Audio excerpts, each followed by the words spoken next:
episode 8 of season 1. We made it to the grand finale, and I couldn't be any more excited about today's episode. I have my parents on, chopping it up with them about them supporting my bomb energy. And I'm talking to April, the money coach, who is a self-made Black female millionaire. Let's get into it.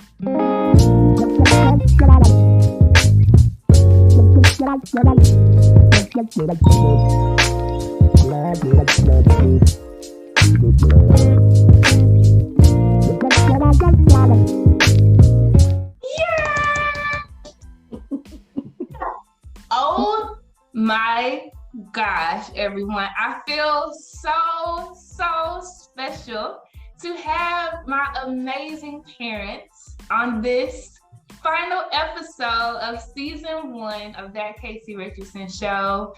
Welcome, Mom and Pops. Good morning. It's good to be here. Morning.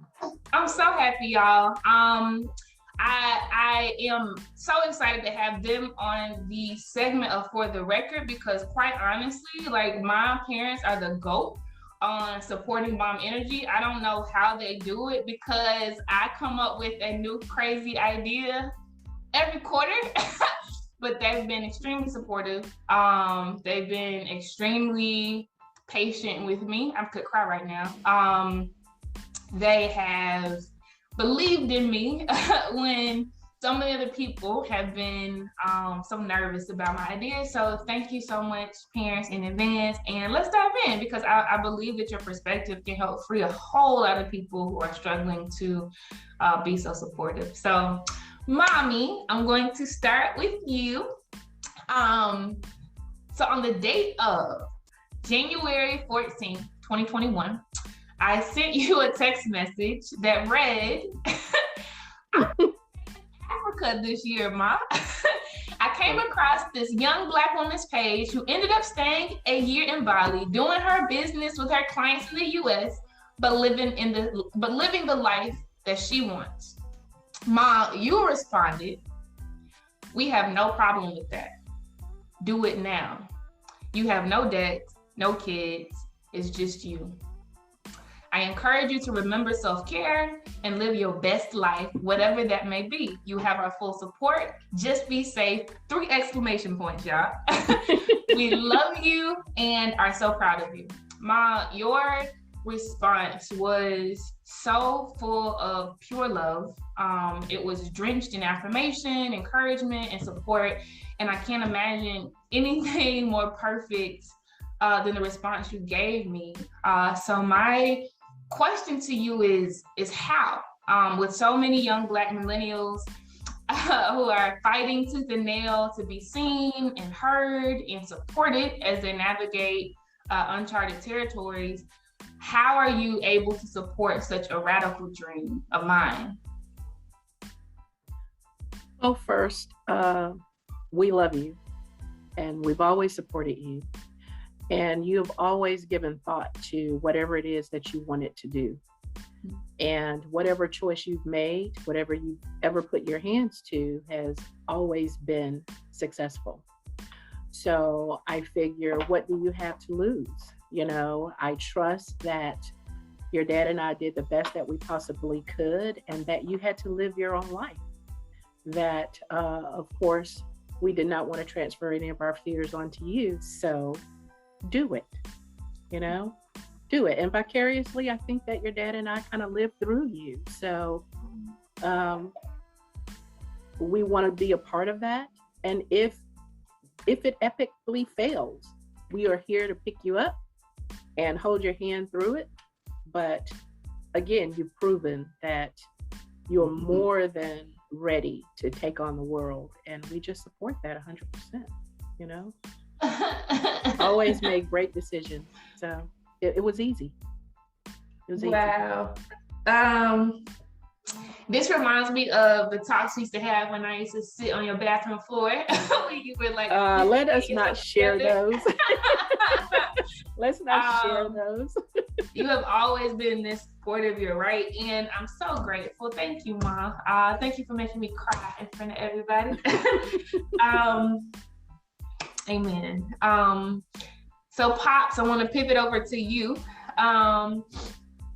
You know this very well, probably are grateful this place is over for you, but I will talk to you about every single inch of my corporate climb, from, you know, me talking your head off during my during my lunch breaks in San Francisco, you calming me down when I felt like somebody was testing me and feeling a way about my ride, etc. And you kept that same energy all the way up until the first weekend in October of 2020, when I gave you a phone call and told you that I was quitting my job and betting on me. Without hesitation or quiver, you said, "Do it, baby." And that was all I needed. I felt a million times lighter with just those 3 words from you, Pops. It made all of my fears shrink, knowing that you believed in me, and it gave me the courage to slay new dragons in my life. So my question for you is, what was it that caused you to support such a decision without hesitation, especially given the security and the runway that I had ahead of me in corporate America? What inspired you to say those 3 words? Well, I would have to say it was you. And it's something you've promoted and said has changed my dynamic as far as the way I look at how to approach life. And I don't know what the setting was or where you wrote it or where I read it. It was when you said, "What would you do if you weren't afraid?" Right? And that made me reflect back on my life and the regrets that I had based on some decisions that I made based on fear or hesitation or whatever. So it was that question that you asked that made me look at it. Even though I'm still working on that process. When you told me what you wanted to do, that was the first thing that came in my mind. And just don't be afraid. You know, you have, and I've told you as many times, you have so many doors open at your age with nothing to hold you back. Why not do it? Even if you fail, you're still going to learn from it, but you won't have any regrets after the experiences you have. So I'm just so full off of that. Because I don't know that y'all understand the gravity of what you stomach for me, right? Like, so many people don't have the strength to do it, you know, like so many people don't have the strength to not project their fears on other people, or even having the strength to evolve as parents, right? Of grown behind kids, right? Like so many parents, so many people are paralyzed by the fear of the unknown, right? And the fear of being wrong, and the fear of allowing their brown and black kids, you know, to slay dragons, right? And y'all are just, I'm telling you, y'all are giants. I'm honestly happy that I can give the world a taste of what you guys give me every single day. These are happy tears, these are grateful tears, and I think that everything y'all have said, you Pops, as a man who's praising your daughter, you know, your younger daughter, your millennial daughter, about something she taught you. Like, I'm so humble. So thank y'all so much. Y'all hear my beautiful angel in the background. My little niece just came through their house. So they're slaying their own dragons by doing this for me, handling that for my sister and my niece. I appreciate y'all so much. So, continue on this discussion and further unpacking things, right? Either of you can go first, but how are your parenting styles different from the ones that you were raised under? And in what ways are they the same? Yeah, I would say, we learn from our parents and their experiences. And we call our experiences wisdom when we're talking to our kids. Mm-hmm. I would say what we've had to do with our children in this generation, in your generation, is we can share our experiences, but we can't expect them to do what our parents told us. Well, we can't expect them to do what we did. We just need to share our experiences and let them learn from those experiences, but still do their own thing, and not be disappointed because they're not doing what we told you. Right. So we just share it as wisdom, use it, but use it the way you want to use it for your life. Right. And just to piggyback off that, and my mom, if she was ever disappointed in us, she never expressed that. And that was one thing I know for sure that I wanted to take away from her, is that whatever decision that my children made, it was their decision. If it was a mistake, then it was going to build character. And my rearing was based on love, just love, So I was more of the loving and kind of allowing you guys to have more freedoms and liberties and things of that nature, whereas your dad was a little more firm. And I'm sure it's because of his upbringing, whereas not that my mom just let us run free, it was just that she allowed us to live and experience our own challenges, which is what we're able to share with you, and we only share our experiences to guide you, or at least what lies ahead. It may be different for you, your experience may be different, but it's just a different day and time, but nothing really has changed, I think to that point, right, I think that the ability for the two of you to marry, not just in your relationship, right? In your romantic relationship, in your friendship that you still have today, right? But even in your ideologies, right? In your parenting styles and your viewpoints, like it gave us, the four of us, I think the perfect balance in our life, right? Like we were able to hear both the truth, right? Caution, right? And they pat on the back to say, but hey, you can go see for yourself, right? That I think that was huge, right? Because the other spectrum of that could be, right, not being able to do anything, right? Not experiencing anything, right? And then having no intuition once we stepped into real life. I don't think that was true for either of us, right? So yeah, that's powerful. And to that point, right, I think that connecting that to entrepreneurship, right? I've come across so many peers in entrepreneurship, even mentors, to be honest, who have not had the experience of parents being so supportive, right? And saying, hey, you can go learn for yourself. This is my view, right? Which is fine, right? But go learn for yourself most times. And I've talked to a lot of entrepreneurs on this platform, my day-to-day coaching, consulting business, et cetera, right? Most times it's a begging and a pleading, right? To not go. And sometimes even to the point of not sabotage, but having to get to the point to say, like, you not ready, right? Like really trying to break down their psyche, right? To protect them, air quotes, and protect.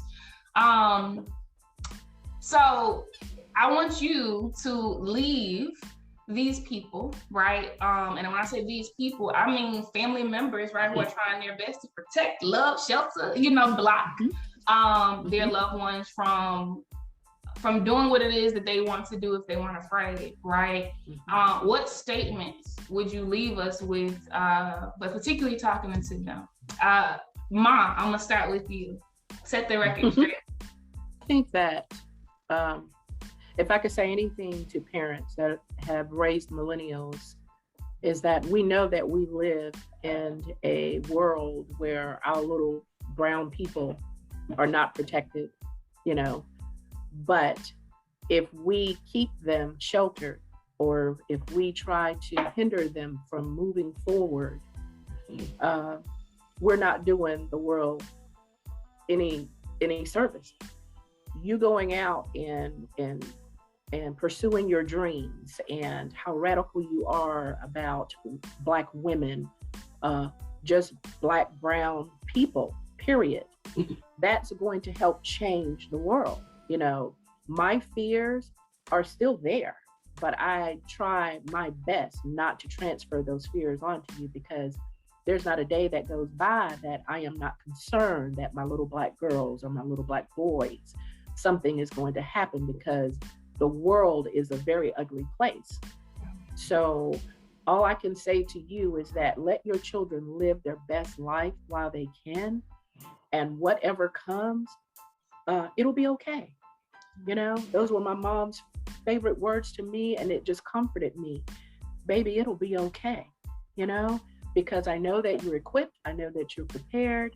So just let your children live their best life, you know, do what's best for them. So, and be there to support them, you know?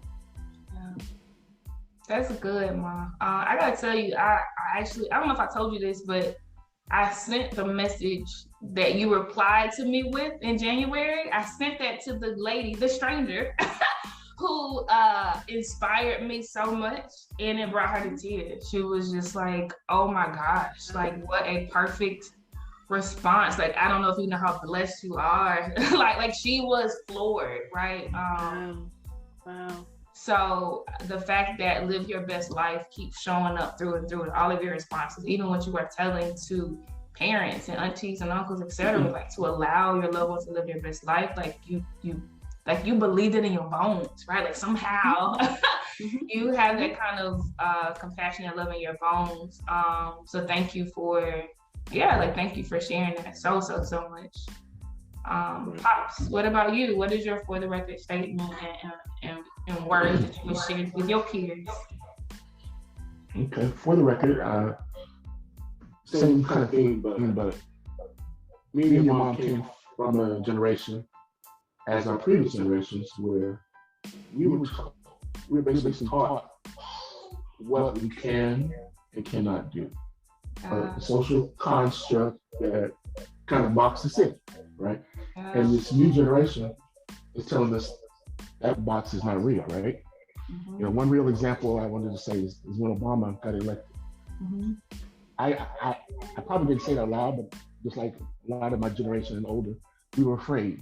You know, what if we don't, you know, and your generation and younger, like, do it, man, go for it. So what I would say for the record is don't put on your children the box that we were in. Don't put that in because they're showing us and proving to us that box is not real. Right. You know? Yeah. You can do whatever you want to do. Right. Obama is just one example. You know, we instead of being happy, but we were still afraid. Maybe he's doing too much. So that's how I would say. Right. Don't put that on your kids for the generations. Right. That's a bar, Pops. I love how you cape so hard for millennials. Like, you are always giving props to millennials, like, all the time, and I love it. Thank you so much, Pops. And for real, like, I don't want to not state that so many older people, right? Not old people, but older people, right? People that are above my generation, they are quick to say kids these days, you know, and with the young people don't like they're quick to say that, right? But Pop was always caping for millennials, giving us props. And yeah, like, we don't hear that very often. We boost each other up a lot, but we don't hear it often from the people that we revere and respect. So thank you so much. Thank you both so much. I am the product of your love, sweat, prayers, tears, overcoming, evolution, protection. So thank you for everything. I love you all so deep, and thank you for helping me touch the world today. We love you. We love you. Thank you for having us. Of course. Money line, I'ma run it every time. Give me mine. Yay! Let's talk about them bands. Everyone, I am so honored, literally so honored to have Miss April, the Money Coach Stewart, on this segment of About Them Bands, because she truly is what we would call the OG. She is an expert. She is the person who knows the way on the Yellow Brick Road to Emerald City. April, thank you so much for joining us on this segment. Thank you for having me. I'm excited to be here. No problem, of course. So let's dive in, April. You are a self-made millionaire. Heavy on the M. You've been featured in Forbes, Business Insider, Bankrate, Finances Demystified, and other press platforms. It's an honor, truly an honor, to have you on our show, inspiring entrepreneurs around the world. In your Forbes article, you note your humble beginnings and what you call a fear-based relationship with money, because there wasn't enough of it, right? Can you paint this picture for us and help us understand how your relationship with money began? So yeah, I grew up in a lower income household where I wasn't taught about money. I mean, the things that, were told to me about money was that, there wasn't enough of it. Things like money doesn't grow on trees. So basically, as a result of that, I developed a fear-based fear-based relationship with the money, because I feared that, I felt like money was this scarce resource, like something that was hard to come by, something that evaded you. And as a result, I felt like money wouldn't be there for me for my needs. So I had a lot of angst around money, because I saw how the people in my life move with money. And if anything, I learned from them what not to do with money, more than anything else. And actually that ended up being a valuable lesson, because I was willing to learn from someone else's mistakes. I didn't have to make them myself. So because I saw the way that some of my loved ones and people around me behaved with money, I knew I didn't want that. I knew I didn't want to have to do some of the things that they did. So that made me just decide to go a different route. And in leaving home and going to college, and then on to working my career, I didn't really know what to do with money. I had no clue. I just basically had to navigate it turn by turn, real time in life. I just had to figure it out. And a lot of trial and error. And it took me, hitting some rock bottom moments in order to really turn things around. So April, what was the turning point for you? What sparked you to learn financial literacy for yourself? So my big turning point was what I call probably one of my biggest rock bottom financial moments. So I had just graduated college, and I moved back home. And I was, I had two friends from high school that, we remained friends throughout college. And when I came back home, we talked about moving in together. We were like, oh, we should get a place together. We were all living at home. And they were like, well, if we're going to get a place together, I don't want to pay rent to someone. I think one of us should buy a house, and then we'll help that person, pay for it. So then it ended up being me. So I was like, okay, so now I'm house hunting, getting a house, and then these two friends are gonna move in and be my roommate. So I get the house, and maybe a month before closing, one friend backs out, says she's not gonna, she's not gonna move in, she's gonna stay home. Go to closing, get the keys, and then I call my other friends hey, I got the keys, when you wanna move in? And she lets me know, oh, I'm not gonna move in either. What? So here I am, young, I'm fresh out of college. So I'm 23. I just bought a house. I thought I was gonna have two roommates to help me. Yeah. They both backed out. So, okay, push forward. So, my next plan was to get a car, because, you don't want to, impact things before you buy a house. So I was like, okay, get my house, then I get my first car. Yeah. So I bought my first car. And then a month after that, I lost my job. Wow. So here I am with new house, no roommates, new car, now no job. And I had no savings. I wasn't, doing the right things financially then. I saved a little bit, but that savings went to buying this house and other stuff. So I had no savings, and I was like, what am I going to do? So, and then, I didn't come from money. So I didn't have mommy and daddy to call. Like my parents didn't give me any money. Right. So I had to like fight through. I think I went on unemployment for a short period of time while I looked for a job. I landed a job, just whatever. I wasn't picky, whatever I could get. I took that job and then continued to look, and I landed on something better. I landed on something that actually put me on the, on a career path. But yeah, so going through that, I was like, I don't ever want to be in this situation again. Like, I don't want to not have savings. I don't want to like just be, out there. So I was like, I got to figure something out. And that's when I just started to like read books and learn and teach myself personal finance.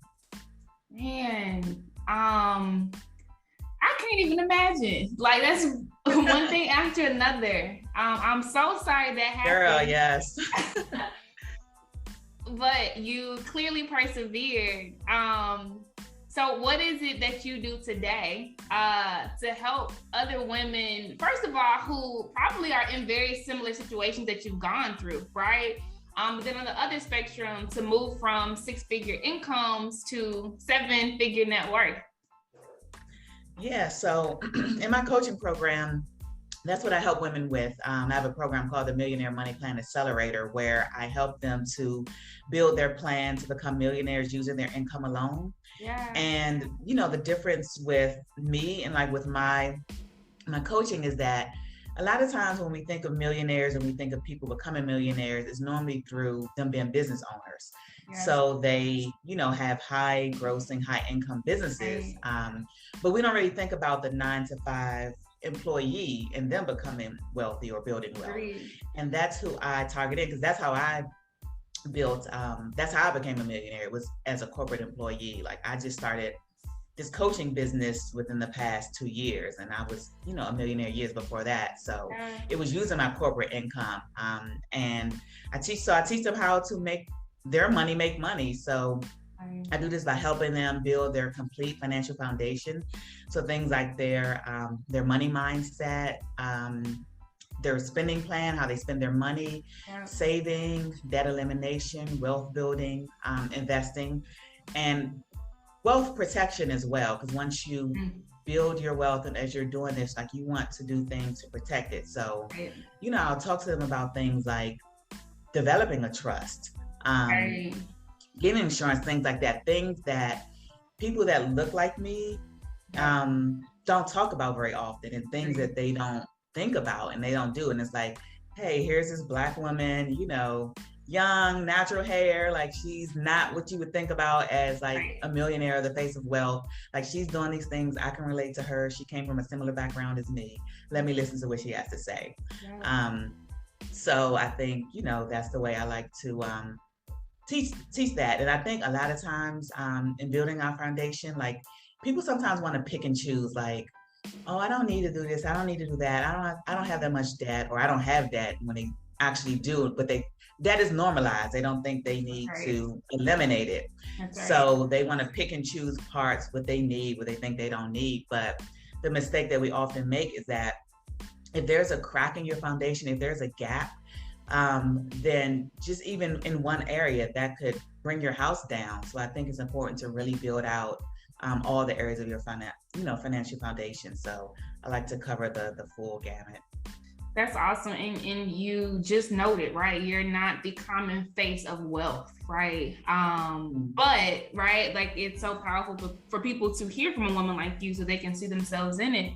To that same point, you share an awesome quote in your content that I love, as it debunks common myths around wealth and humanizes the people behind the earnings, right? Making it easier for people to see themselves in your shoes.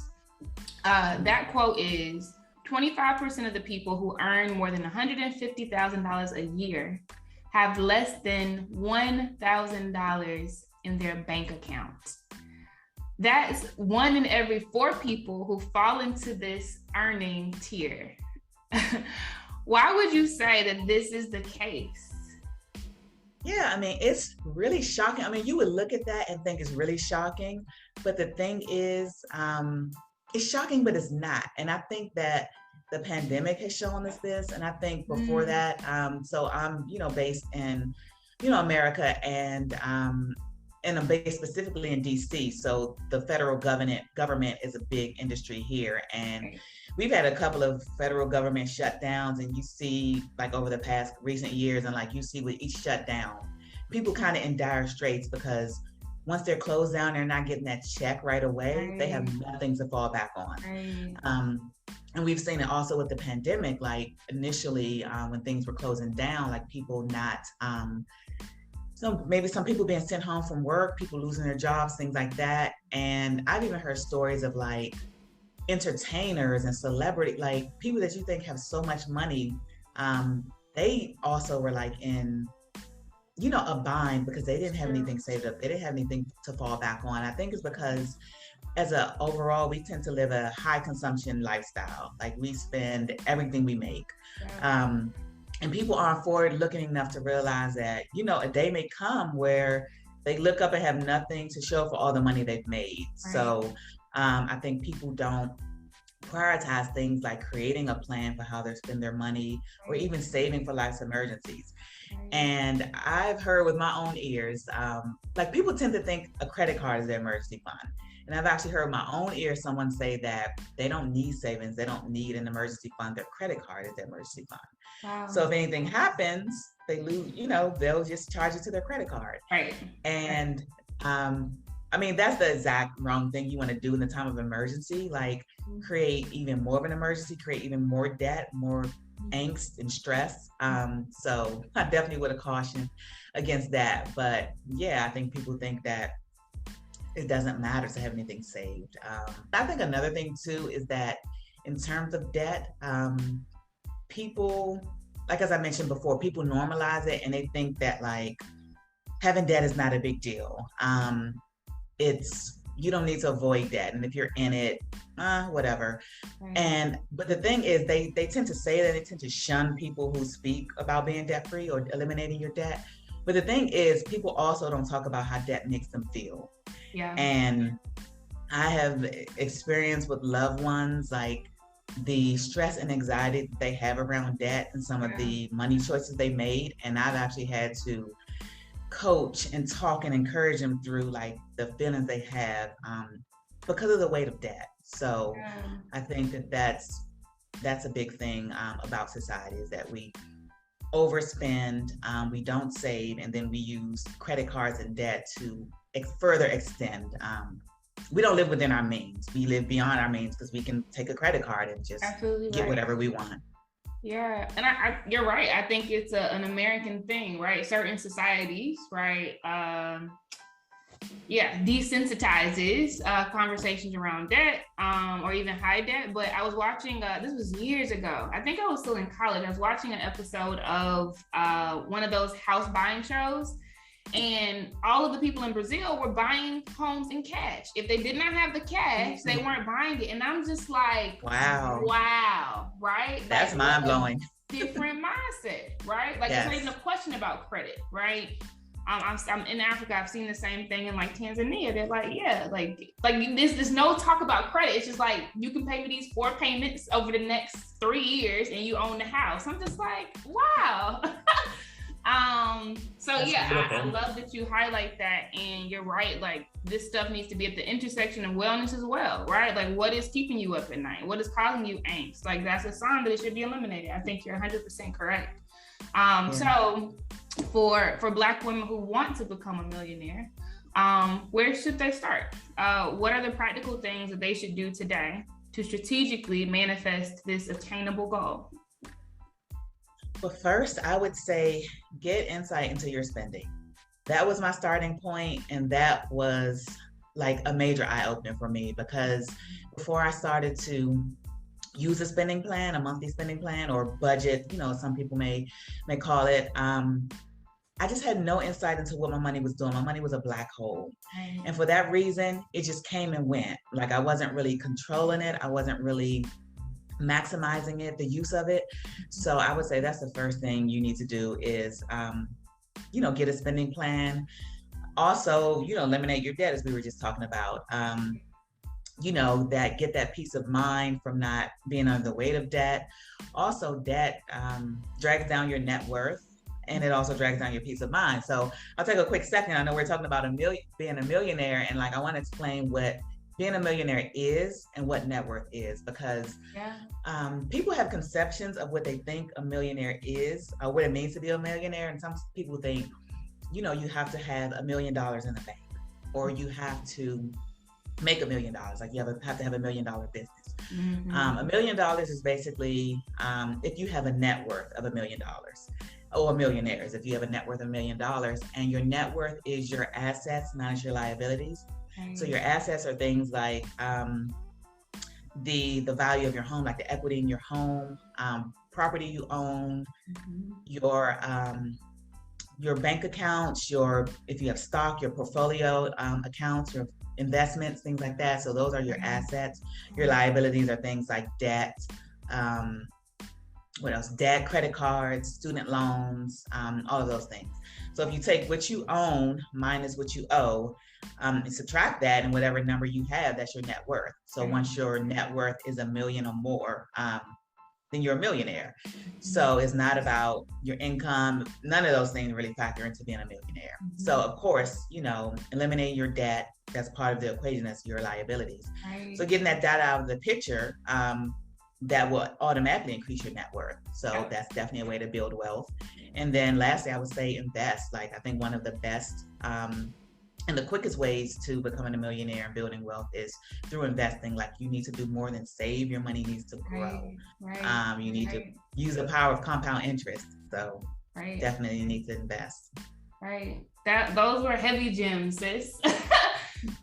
Thank you for clarifying that, because I agree, even net worth, that conversation in the Black community is not had, especially from a curriculum standpoint, really teaching people that mathematical equation. So thank you so much, April. And you're doing so much. You're giving so much. Are there any launches, products, challenges that you want to invite people to? Oh, awesome. So actually, I just completed a 4-day challenge. It was a Become a Millionaire challenge. So I just completed that in celebration of launching my accelerated program. So I actually just revamped my course, updated it, worked with an instructional designer to make it airtight, and I added some things to it. So I'm currently relaunching my accelerated program, Millionaire Money Plan Accelerator. So, enrollment doors are open for that, but I have a free resource that you can grab, and a lot of people, it's very helpful for them, and it gives you a lot of first steps that you can take in becoming a millionaire as well. So it's called my Millionaire Money Checklist, and it basically guides you through the steps that I took to become a self-made millionaire in my 30s, the simple yet powerful way I manage my money each month, and some key things to consider as you're building wealth. So you'll find all of that inside the checklist, and you can get it at aprilthemoneycoach.com/checklist. And again, that's my a free resource, my Millionaire Money Checklist at aprilthemoneycoach/. Awesome. Well, y'all go grab that. Honestly, anybody can use it, no matter what gender you are. Let's be real about this thing. Absolutely, yeah. And thank you so much, April. Again, I'm honored to share space with you. I thank you for the trail that you're blazing, seriously blazing, so that other people can come behind you with more ease. Love and light to you. And thank you. You too. Thank you.